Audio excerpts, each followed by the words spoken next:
झारखंड विधानसभा चुनाव के लिए बीजेपी का घोषणा पत्र जारी। गृह मंत्री अमित शाह ने जारी किया संकल्प पत्र। बीजेपी ने महिलाओं को हर महीने 2100 रुपए देने का वादा किया। दिवाली और रक्षाबंधन पर एक गैस सिलेंडर मुफ्त देने का भी ऐलान।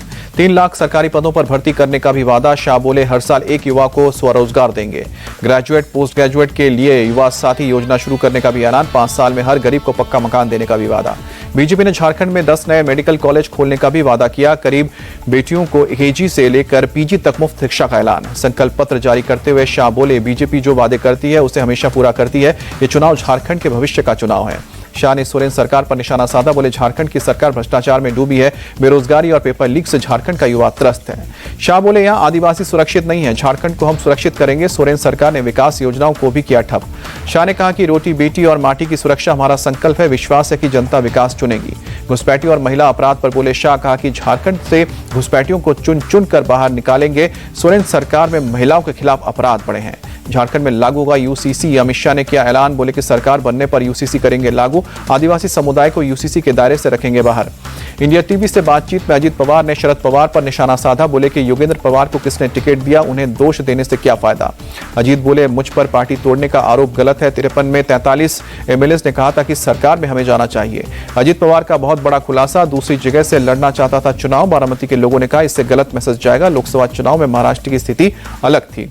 महाराष्ट्र विधानसभा में चुनाव में आज नामांकन वापस लेने का आखिरी दिन। बागियों को बनाने में जुटे दोनों खेमे। यूपी उपचुनाव से पहले जारी है पोस्टर वॉर। लखनऊ में सपा नेता अमित चौबे ने लगाया एक और पोस्टर। सीएम योगी को बताया मठाधीश।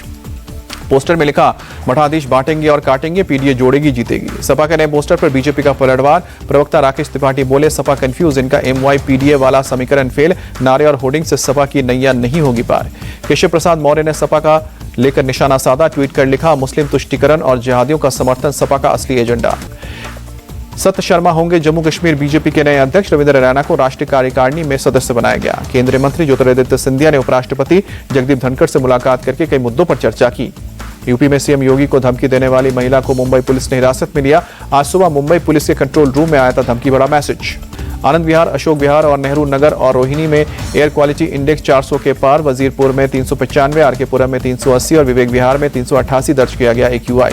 मनोज तिवारी ने दिल्ली की आप सरकार पर साधा निशाना। बोले कि इन्होंने दिल्ली को प्रदूषण के मामले में जहरीला बना दिया।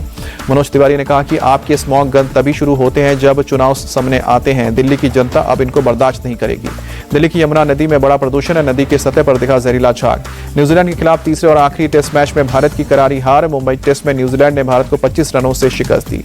मुंबई टेस्ट में हार के साथ भारत ने 3-0 से सीरीज को गंवाया। न्यूजीलैंड के एजाज पटेल ने मैच में झटके सबसे ज्यादा 11 विकेट। वाराणसी में छठ पूजा की तैयारी तेज। वरुणा नदी पर घाटों की जा रही है सफाई। केदारनाथ धाम के कपाट हुए बंद। विधि विधान से पूजा के बाद बंद किए गए कपाट। भक्तों ने लगाया जय बाबा केदार का जय घोष। भाई दूज के मौके पर प्रयागराज में उमड़ी भक्तों की भीड़। यमुना नदी में श्रद्धालुओं ने लगाई आस्था की डुबकी। अगरतला में त्रिपुरा सीएम मानिक साहा ने भाई दूज का उत्सव मनाया। बहनों से लगवाए माथे पर तिलक। देश भर में आज भाई दूज की धूम। मुंबई में गायिका आशा भोसले ने मुंबई में बीजेपी अध्यक्ष आशीष सलार को लगाया तिलक।